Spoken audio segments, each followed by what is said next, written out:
You could eat pizza and burgers every day, drink beer, and still lose weight, but is it a good idea?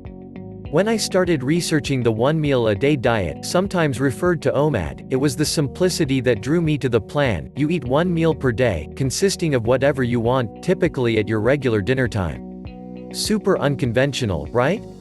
However, the OMAD is really just an extreme variant of intermittent fasting or a more hardcore cousin of the warrior diet.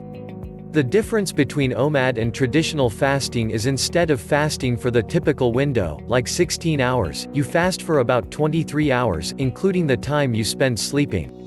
While the premise sounds a little shady, like a dietary supplement being hawked by a doctor on a late-night infomercial, let's explore the reasoning and science on both sides of the debate before we totally write it off. Why eat only once a day? Most people cringe at the thought of missing a single meal. Intentionally missing all but one meal every day seems excessive and unnecessary. But proponents of OMAD claim a multitude of benefits, including increased focus and productivity. Who hasn't hit that groggy 2:30 p.m. slump at the office? OMAD is said to eliminate the sluggishness people feel while digesting their lunch, because there is no lunch. Weight loss. It's extremely hard to be at a caloric surplus when you're eating one time per day. Even if your one meal is not healthy by normal standards, you're not taking in as many calories as you would if we're eating all day long. Diet freedom. Forget logging calories or eating out of Tupperware. You free up a lot of mental energy when you don't have to plan 4 to 6 meals per day. Some follow this eating pattern for religious reasons. But others, including prominent pro athletes like Ronda Rousey and Herschel Walker, voluntarily eat once a day for the long term. Walker claims to have been eating one meal a day, typically a salad and some bread in the evening, for years.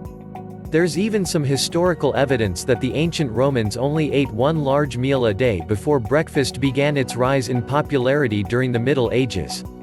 My experience with trying OMAD during my time experimenting with OMAD, I ate once a day multiple times, but never for an extended period of time.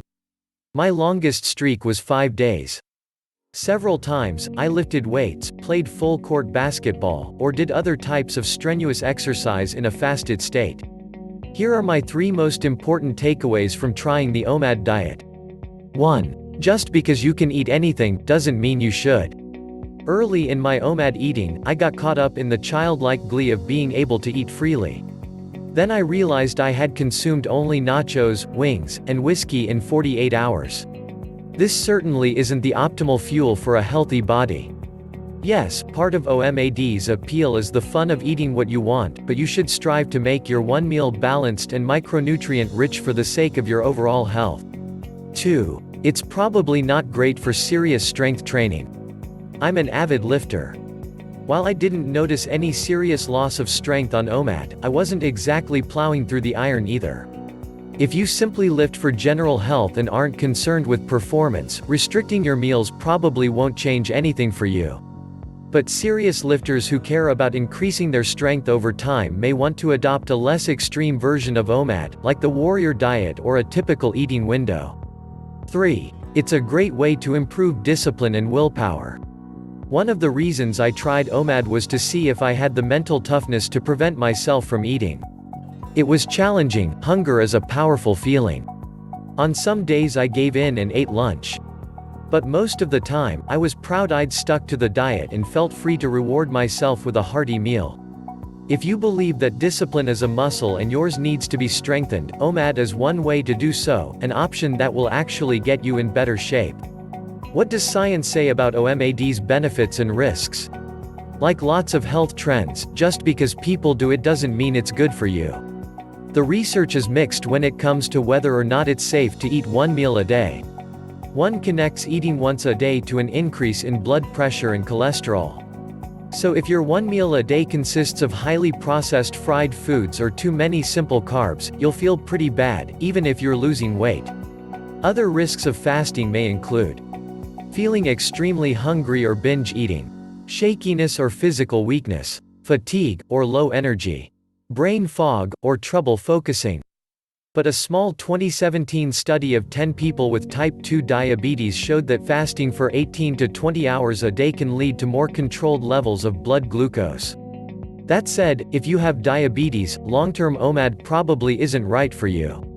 And of course, you should consult your doctor before drastically changing your diet. Research that dates to 2005 shows that fasting can improve the body's resistance to disease by putting cells under positive stress, in a similar way that lifting weights causes tears that make muscle fibers grow back stronger. Extended fasts where only water ingested have also been linked to a lowered rate of diseases, such as cancer and diabetes, in one 2016 study with mice as subjects.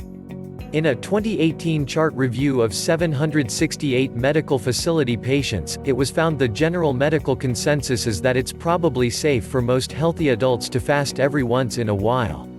However, the studies noted here reference general intermittent fasting or days of water-only fasting. There are not many studies specifically on the risks or benefits of OMAD. Does that mean you should? The answer is different for everyone.